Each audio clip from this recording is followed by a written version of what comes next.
जय हिंद दोस्तों, आपका स्वागत है हमारे YouTube channel learning point with Abhishek में। दोस्तों, आज से आप लोगों को मिक्स स्पीड का डिक्टेशन दिया जा रहा है, जिसमें 80 शब्द प्रति मिनट, 90 शब्द प्रति मिनट, 100 शब्द प्रति मिनट, 110 शब्द प्रति मिनट और 120 शब्द प्रति मिनट के डिक्टेशन होंगे। दोस्तों, इस डिक्टेशन का उद्देश्य आप सबकी स्पीड को इम्प्रूवमेंट कराना है और मुझे विश्वास है कि अगर आप लोग रेगुलर प्रैक्टिस करते हैं तो आप लोगों की स्पीड में इम्प्रूवमेंट अवश्य होगा। और ये डिक्टेशन आप लोगों को मॉर्निंग में 6 बजे अपलोड किया जाएगा। तो दोस्तों, आप लोग इस डिक्टेशन को ज़्यादा से ज़्यादा अपने दोस्तों को शेयर कीजिए और आप हमें कमेंट करके बताइए कि आपको ये डिक्टेशन कैसा लगा। अगर आपको ये डिक्टेशन अच्छा लगे तो लाइक ज़रूर कीजिएगा और कमेंट करके बताइएगा कि ये डिक्टेशन कैसा लगा। Dictation start. जो सरकार कोरोना महामारी के दौरान लोगों तक दवा नहीं पहुंचा पाई, वह लोगों के घर शराब पहुंचाएगी। दिल्ली सरकार का इसके पीछे तर्क है कि इससे लोग महामारी के दौरान शराब की दुकानों पर लाइन लगाने से बच जाएंगे। शराब की बिक्री बढ़ने से सरकार की आमदनी बढ़ेगी, उससे दिल्ली वासियों की सेवा की जाएगी।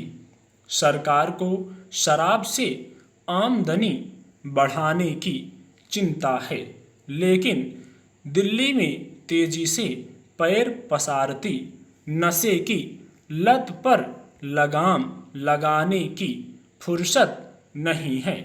नई आबकारी नीति में शराब की बिक्री बढ़ाने के लिए 838 पुरानी दुकानों को बंद करके नई दुकानें खोली जा रही हैं।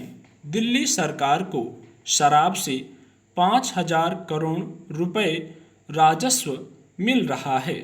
मार्च 2021 में जब नई आबकारी नीति दिल्ली सरकार ले आई, जिसमें अन्य बदलावों के साथ साथ शराब खरीदने वालों की उम्र 25 साल से घटाकर 21 साल करना तय किया, तब सरकार का अनुमान था कि इस नई आबकारी नीति से शराब से आमदनी करीब 2,000 करोड़ रुपए बढ़ जाएगी।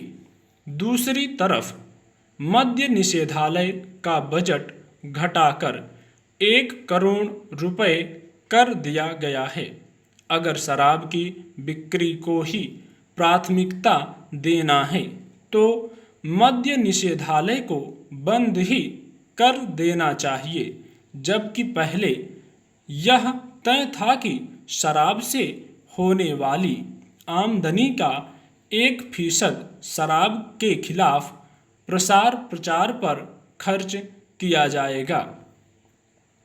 पहले शहर में जगह जगह महात्मा गांधी के होर्डिंग्स लगाए जाते थे, जिन पर गांधी जी का कथन शराब शरीर और आत्मा दोनों का नाश करती है लिखा होता था।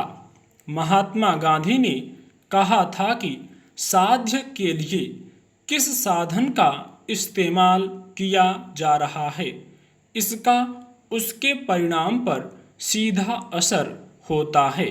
शराब घर घर पहुंचाकर लोगों को बीमार बनाकर उनके घरों की पूंजी का इस कोरोना महामारी के संकट में शराब की भेंट चढ़ाकर दिल्ली की आम आदमी पार्टी की सरकार कैसा समाज बना रही है?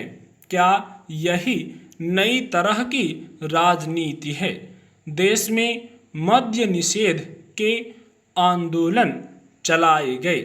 लोगों ने कहा कि हमें शराब नहीं, शिक्षा चाहिए। आबकारी नीति में मंदिर और दूसरे धर्मस्थल या स्कूल के 100 गज के दायरे में शराब की दुकान खोलने पर पाबंदी है। अब जब घर घर शराब पहुंचाई जाएगी तो इस तरह की पाबंदी का क्या मतलब रह गया है। आरोप है कि कुछ शराब कंपनियों को फायदा पहुंचाने के लिए सरकार ने शराब की होम डिलीवरी का फैसला किया है। कहा जा रहा है कि शराब घर घर पहुंचाने से बड़ी संख्या में लोगों को रोजगार मिलेगा। इसी तरह के बेतुके तर्क सालों पहले तब दिए जाते थे जब हमारी लोक अभियान संस्था लॉटरी बंद करने का आंदोलन चला रही थी। तब कहा जा रहा था कि लॉटरी बंद होने से हजारों लोगों का रोजगार चला जाएगा।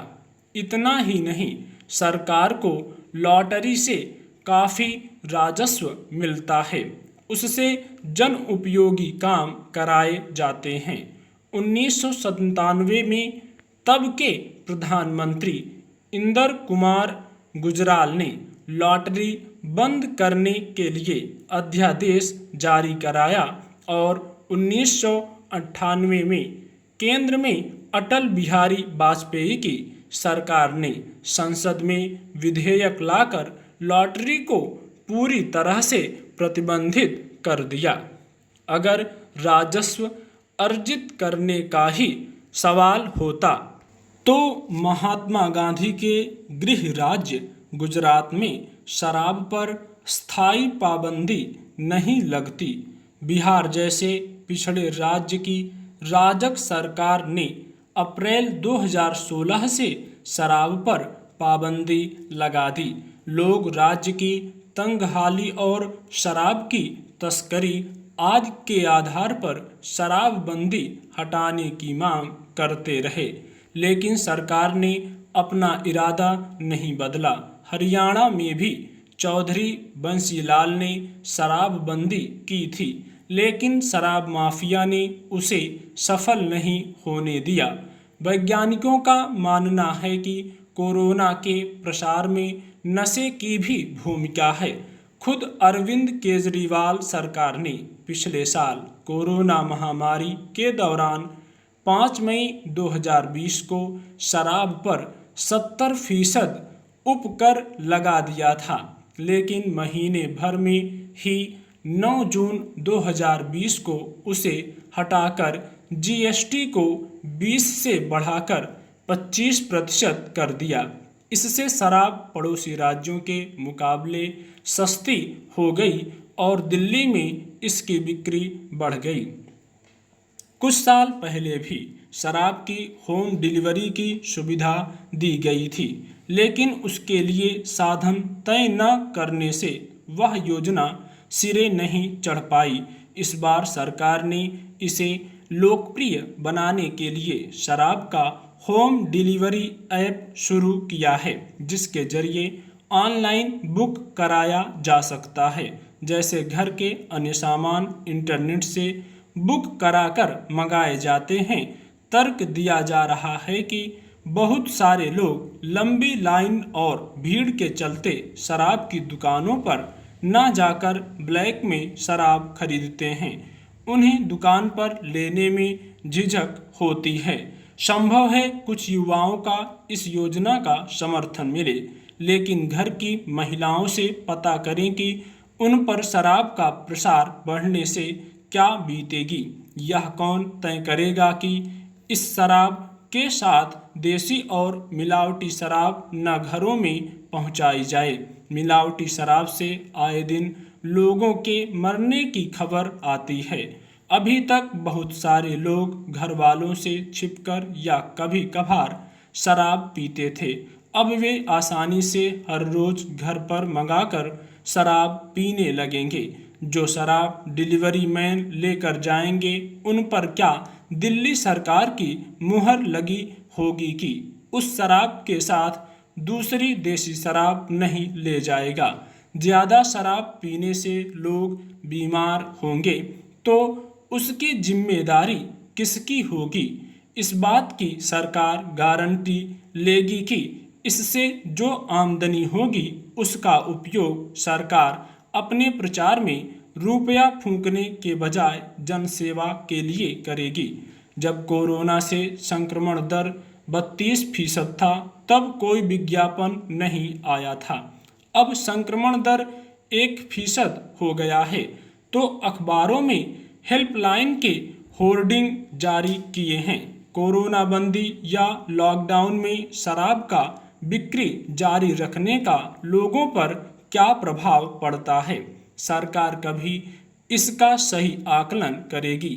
जब कोरोना मरीजों की संख्या हर रोज 3000 के पार चली गई थी और अस्पतालों में ऑक्सीजन से लेकर भर्ती होने के लिए अफरा तफरी मची थी, तब तो सरकार लोगों के घरों में दवाया दूसरे जरूरी सामान भिजवाना तो दूर, कोरोना से जुड़ी सूचना तक नहीं भिजवा पा रही थी। तब दवाओं की होम डिलीवरी नहीं सूझी। इस कोरोना काल में सरकार की चिंता लोगों के रोजगार बचाने की होनी चाहिए। उनकी जान बचाने के साथ साथ उन्हें स्वस्थ रखने के प्रयत्न करने चाहिए। पर हैरानी है कि सरकार शराब से आमदनी बढ़ाने में लगी हुई है। कोरोना अभी खत्म नहीं हुआ है, उसकी तीसरी लहर आने की आशंका है। कोरोना के बाद लोग ब्लैक फंगस से प्रभावित हो रहे हैं। लोगों ने अपने जीवन की गाढ़ी कमाई संकट के समय अपने और अपनों को बचाने के लिए जोड़ रखी होगी। सरकार उन्हें देने के बजाय शराब जैसी बुराई की भेंट चढ़ाने का एक और इंतजाम कर रही है। दिल्ली को विश्वस्तरीय शहर बनाने का दावा करने वाली सरकार इसे शराब में डुबोने में लगी है। कायदे में तो दिल्ली जैसे छोटे राज्य जहां राजस्व के काफ़ी बड़े स्रोत पहले से मजबूत हैं, उसे और बेहतर बनाकर दिल्ली को शराब रहित दुनिया की सबसे बढ़िया राजधानी बनाना चाहिए। स्टॉप।